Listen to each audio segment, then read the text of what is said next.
To understand the significance of the lunar eclipse on September 7th, 2025, it's really important for us to understand where in this timeline we are in order to be able to give it context.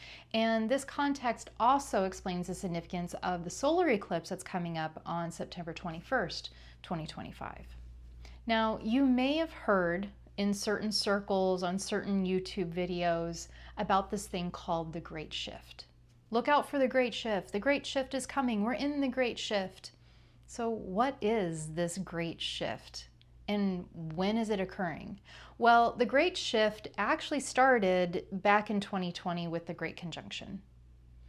And the triangulation that we've been experiencing since the middle of August between Saturn and Neptune that were conjunct Pluto and Uranus, it represents a crossroad in the transition phase between old paradigm and new paradigm. Now, I've heard some pretty fantastic claims as to what the Great Shift means. In general terms, yeah, it's about going from 3D consciousness to 5D consciousness, but this is not synonymous with some sort of like new age type of rapture where only a select few, those who have a higher consciousness, are somehow saved from the challenges, trials, and tribulations that will happen to us all collectively in the future. But it does mean that there will be those of us who will experience it differently. And I'll explain that here in a little bit more about what I mean about that. And understanding the significance of these two eclipses that are happening here in September is going to help us understand what it is that we need to do in order to have an optimum experience after this great shift has solidified in 2030. So this full moon is at 15 degrees in Pisces, and it's conjunct the North Node in Pisces at 18 degrees on the ascendant, and it is squaring off the midheaven that is at Sagittarius at 20 degrees. And as all full moons are in opposition to the sun, but this particular one is also in opposition to Mercury, which is in Virgo. So to explain the significance of this eclipse being in Pisces, and all the conjunctions and oppositions that are going on, let's take a look at what the energy of Pisces really represents. Pisces is associated with the 12th house in astrology. This house and Pisces are both known as a hedge, so to speak, the hedge between the seen and the unseen world. So for anything to become physically manifested in the three-dimensional world, it first has to have a blueprint of sorts laid in the astral world. The astral world is the realm of our thoughts, our subconscious, our intuition, and our dreams. All of us visit this realm energetically in our dream time. And we can see evidence of this because everything that you have around you, everything that you see, from the cell phone that you might be on right now, to the clothes that you're wearing, to the light bulb that's in the light fixtures in the room that you might be in, everything around us at one point in time had to start as an idea. It had to go from the subtle realm of the idea, of the thought, and with enough effort, conscious focus, and intention, it eventually makes its way to be manifested in our three-dimensional physical world.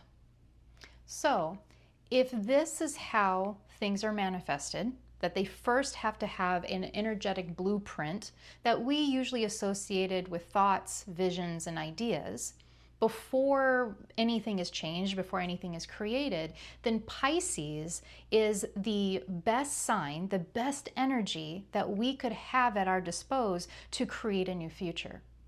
The moon represents our subconscious. The moon represents our dream time, our intuition, and the parts of ourselves that can feel rather vulnerable, and it also represents the parts of us that are hidden.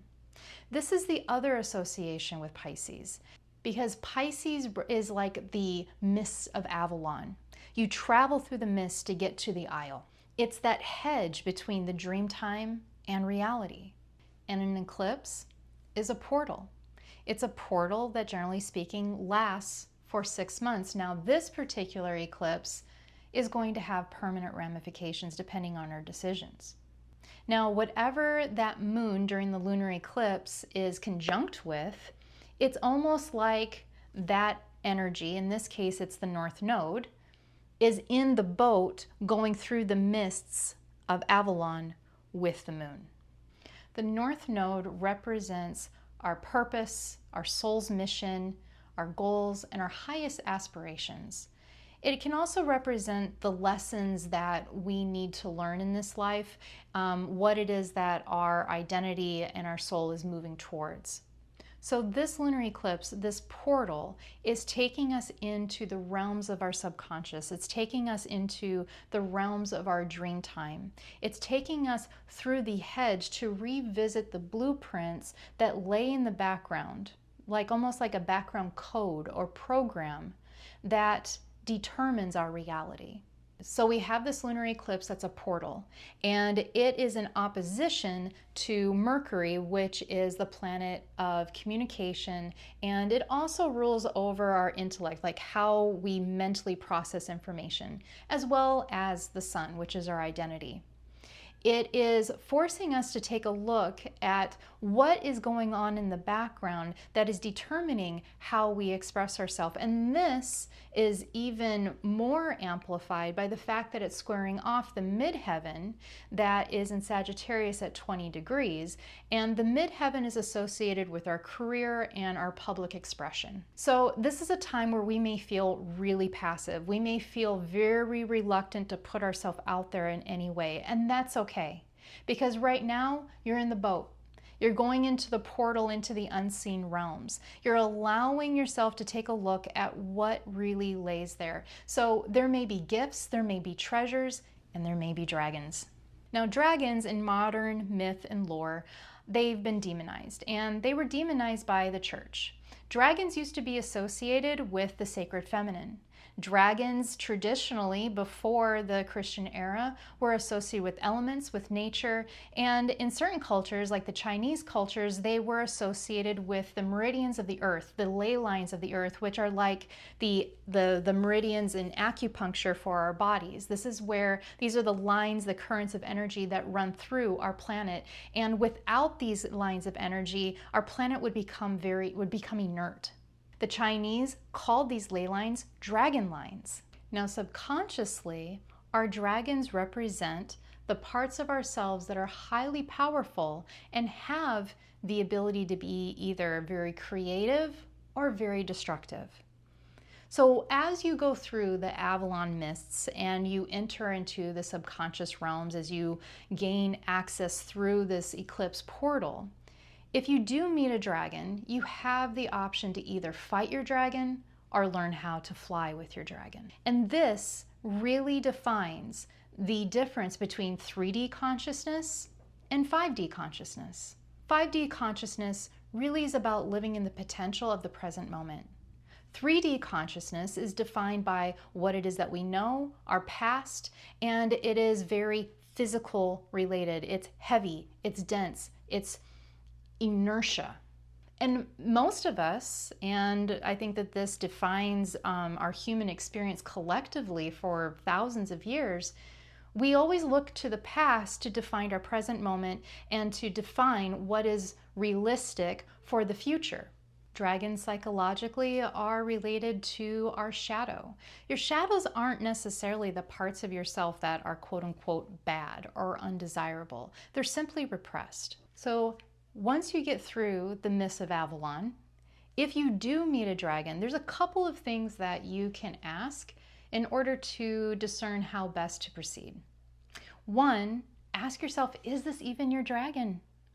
Or is it a story about yourself, your situation, your circumstances, your relationships that you have inherited, that you have taken on, that was actually somebody else's perspective, somebody else's truth? And if it actually is your dragon, then ask your dragon how it thinks that it's helping you.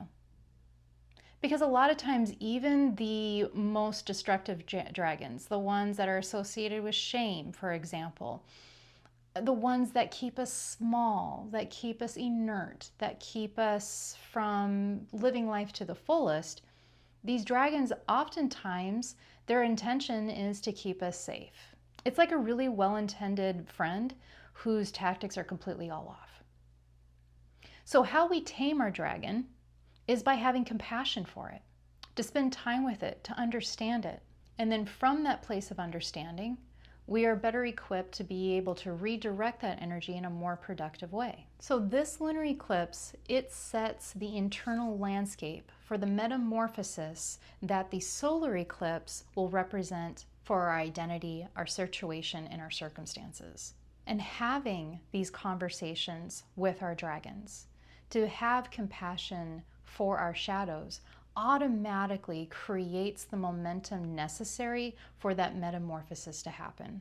And being able to have a more pragmatic relationship with our own dragons helps us to approach in a more pragmatic way, a more productive way, the collective dragons that we all share.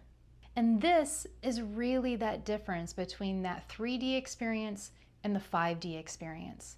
The 3D experience, because it is latched into the past paradigm, old systems, old consciousness, old structure, whatever it is that is the challenges for our collective future, the 3D consciousness is going to approach that with fear, anxiety, despair. Whereas 5D consciousness will approach it as evolution. So this crossroad that is epitomized with this eclipse season, it represents our decision to either fight or fly. So, with that being said, let's take a look and see what the tarot might have to say on how best to navigate that decision. How do we know what it is that we need to do in order to fly? Let's take a look. All right, we have 4 cards that came up. One is the Prince of Cups reversed. We have the King of Cups, the Hermit card reversed, and we have the Two of Wands. Okay, so there has been a lack of creativity for a lot of us. We've been maybe feeling stuck, stagnant, and what is emerging from this is some emotional mastery. The King of Cups is about emotional maturity, emotional mastery. As we go within the Hermit, as we go into those subconscious under realms, we are going to have an awareness of how it is that we're keeping our own selves back. We'll be able to, what I call diving for light, where you're excavating parts of yourselves and allowing those parts of ourselves that at one point were kind of cast away to be reclaimed as treasure. Now the cards are giving us a bit of a warning that there is a difference here between gestating, meditating, going within and, researching intuitively like our own internal landscape in order to be able to heal and to have more self-awareness, and isolation.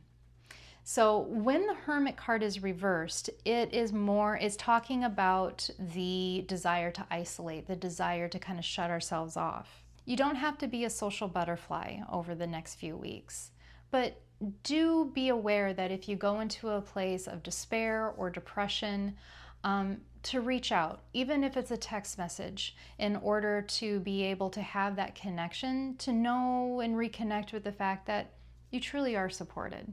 And all of this energy with the lunar eclipse is the Two of Wands. The man on here is preparing for a journey. He's packing his bags. And so as we're going within, we're taking stock, and we're going to be packing our bags for the remainder of this decade-long journey. What's also very interesting is that all of these cards either are cups, which is water-related and associated with our emotions, or they have water in the background. With the Two of Wands, we have ships in the background, and then in the Hermit card, he doesn't necessarily have water per se, but he's upside down and there's snow on the mountain cap that he is standing on. So don't let your emotions become frozen. Don't allow yourself to go into freeze mode. That will keep us from the emotional mastery needed. And this person, you could think of him as actually a master sailor, a master navigator. And that emotional mastery that we will be attaining over this month, if we take the opportunity, will allow us to navigate with a more refined compass the rest of the decade. It's really a big, big deal. And we will talk about in the next few weeks, we're going to talk about how this translates and how this will connect to the metamorphosis portal that we will be experiencing on September 21st with the solar eclipse. Thank you all for joining me here today. If you feel that you could use some clarity on how to navigate through these mists of Avalon, then click the link below for a personalized tarot reading. In these readings, we read how energy is patterning itself around a particular situation. Or if you feel like you could use some assistance in how to fly with your dragons versus fighting them, then click the link below, because these personalized sessions can also be used for quantum healings. And if you found this video enlightening, entertaining, useful in any way, it would be very helpful, more than you can imagine, to click the like button, the bell icon, and subscribe so you don't miss future videos. Thank you all, and I'll see you soon. Bye-bye.